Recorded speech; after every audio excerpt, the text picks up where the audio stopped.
Setiap orang Katolik yang telah dibaptis secara pribadi dipanggil oleh Roh Kudus untuk memberikan sumbangannya bagi kedatangan kerajaan Allah. Dalam keadaan sebagai awam, ada berbagai ragam panggilan atau jalan spiritual dan kerasulan yang berbeda, yang ditempuh baik oleh masing-masing orang maupun kelompok. Dalam panggilan umum, kaum awam ada panggilan-panggilan khusus. Oleh karena itu, pada sumber panggilan katekis terlepas dari sakramen pembaptisan dan penguatan yang telah mereka terima, ada panggilan khusus dari Roh Kudus, suatu karisma khusus yang diakui oleh gereja dan diperjelas oleh tugas perutusan dari uskup. Calon katekis perlu menyadari makna adikodrati dan gerejawi dari panggilan ini, sehingga ia bisa menjawab seperti putra Allah, sungguh aku datang dalam Ibrani 10 ayat 7, atau seperti sang nabi, ini aku utuslah aku dalam Yesaya 6 ayat 8. Persekutuan adalah umat Allah, Israel baru yang terbentuk dan hidup di dalam Kristus. Semua orang dipanggil untuk bersatu dan masuk ke dalam persekutuan dengan Allah demi melanjutkan misi Kristus, yakni mewujudkan kerajaan Allah di dunia ini secara konkret.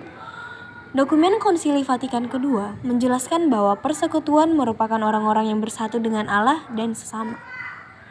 Seorang ketua lingkungan merupakan seorang anggota atau warga umat yang diangkat menjadi ketua lingkungan resmi gerejani dan menduduki jabatan ketua lingkungan.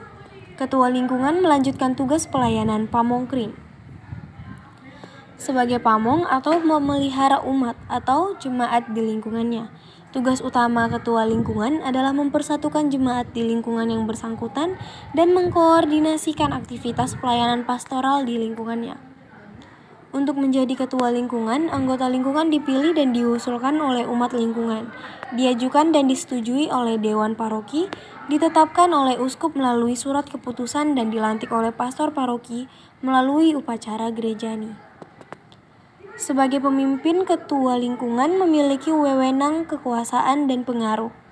Dalam pembahasan spiritualitas, pelayanan murah hati, kita melihat bahwa menjadi pengurus lingkungan sama sekali tidak ada bayarannya. Oleh karena itu, bila menjadi pengurus lingkungan dengan motivasi mendapatkan keuntungan, niscaya kita akan kecewa. Pola pikir kita harus dibalik. Kita melayani umat lingkungan bukan supaya kita mendapatkan berkat, melainkan kita mau melayani umat karena sudah menerima berkat dari Tuhan. Pelayanan kita merupakan ungkapan syukur atas berkat yang Tuhan limpahkan kepada diri dan keluarga kita masing-masing. Pengurus lingkungan adalah yang pertama, menumbuh kembangkan persekutuan karya pewartaan kehidupan liturgis, kesaksian hidup dan pelayanan Kristiani umat lingkungan di tengah-tengah masyarakat sekitarnya, baik melalui komunitas basis gerejawi maupun komunitas basis insani.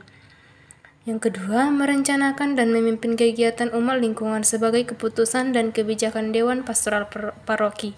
Yang ketiga, menampung dan menyalurkan masalah-masalah yang ada dalam lingkungannya kepada Dewan Pastoral Paroki atau Pastor Paroki. Yang keempat, mengatur pertemuan-pertemuan lingkungan. Yang kelima, melakukan kunjungan terhadap warga lingkungan. Keenam, mengadakan registrasi lingkungan. Tugas dari pengurus lingkungan. Yang pertama, ketua lingkungan bertanggung jawab atas terjadinya pertemuan-pertemuan lingkungan, memelihara dan mengembangkan semangat persaudaraan dan kesatuan umat lingkungan, memimpin rapat lingkungan, mengadakan dan memimpin kegiatan umat lingkungan, memberi rekomendasi dan surat keterangan bagi warga lingkungan yang membutuhkan, mewakili lingkungan dalam rapat Dewan Pastoral Paroki, menampung dan menyalurkan usulan umat lingkungan kepada Dewan Pastoral Paroki atau Pastor Paroki, menjalin komunikasi dengan Pastor Paroki berkaitan dengan reksa pastoral umat di lingkungan, melakukan evaluasi secara berjangka atas program kerja yang sudah ditentukan, membuat laporan pertanggungjawaban keuangan lingkungan pada masa akhir jabatannya, bekerja sama dengan semua anggota pengurus mempersiapkan penggantian pengurus baru jika masa pengurusannya telah selesai. Tetap memberikan bantuan pendampingan kepada pengurus baru baik dalam hal informasi maupun sumbangan pemikiran dan melaksanakan tugas lain yang diberikan. Kedua, sekretaris. Tugas dari sekretaris adalah mengurus administrasi dan surat menyurat lingkungan, mencatat notulen rapat pengurus lingkungan, mewakili apabila wakil ketua atau ketua berhalangan, bersama ketua mengadakan registrasi dan pendataan umat lingkungan serta setiap tahun melaporkannya kepada Dewan Pastoral Paroki. Yang ketiga, bendahara.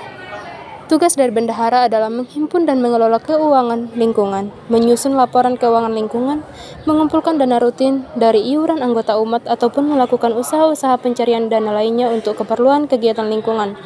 Bekerja sama dengan seksi sosial mengumpulkan dana APP, aksi Natal, BKSN, dan kegiatan ibadat lainnya. Keempat, seksi liturgi. Tugas dari seksi liturgi adalah mempersiapkan perlengkapan doa dan liturgi di lingkungan. Bersama ketua menyusun jadwal doa rutin lingkungan dan para petugasnya, bekerja sama dengan pemimpin kor lingkungan. Bertanggung jawab atas tugas-tugas liturgi lingkungan di gereja paroki. Merencanakan dan mengkoordinir kegiatan-kegiatan perayaan misa lingkungan, misa arwah atau ibadat kematian, pemberkatan rumah, ibadat rosario, ataupun kegiatan-kegiatan lainnya yang bertujuan membangun pertumbuhan iman umat. Menetapkan dan menghubungi romo ataupun pewartaan atau pemandu yang akan bertugas dalam kegiatan tersebut. Memimpin ibadah lingkungan, menetapkan jam, hari, dan tempat pertemuan serta menginformasikan kepada sekretaris yang dibuatkan undangannya. Mengkoordinir tugas-tugas talaksana dan tugas kor jika mendapat tugas dari paroki. Yang kelima, ada seksi sosial. Tugas dari seksi sosial adalah memperhatikan warga yang sakit dan berduka, menghimpun dana dan sumbangan umat untuk diteruskan ke seksi sosial paroki. Membantu menyalurkan bantuan dari paroki atau umat lingkungan kepada warga yang membutuhkan. Menumbuhkan dan menyalurkan semangat solidaritas dan kesetiakawanan sosial warga lingkungan bagi warga yang kurang beruntung. Mengurus administrasi iuran warga untuk kematian, mengkoordinasikan pelayanan bagi yang berduka, perawatan jenazah, penyediaan sarana prasarana di rumah duka, maupun aneka perlengkapan untuk pemakaman atau kremasi, merencanakan dan mengkoordinir kegiatan-kegiatan yang bertujuan untuk memberikan perhatian, pertolongan ataupun bantuan-bantuan khusus kepada umat yang membutuhkan atau yang mengalami musibah atau kesusahan. Merencanakan atau mengkoordinir kegiatan bakti sosial jika ada. Menghubungi prodiakon jika ada umat yang membutuhkan komuni di rumah akibat sakit ataupun di rumah sakit yang sudah berusia lanjut. Membantu panitia APP tingkat paroki, seksi sosial paroki dalam sosialisasi dan pengumpulan dana APP aksi Natal. Jika ada umat yang mengalami musibah atau yang membutuhkan pertolongan, maka seksi sosial lingkungan dapat mengkoordinir umat dengan sepengetahuan ketua lingkungan untuk mengumpulkan dana dan memberikan bantuannya.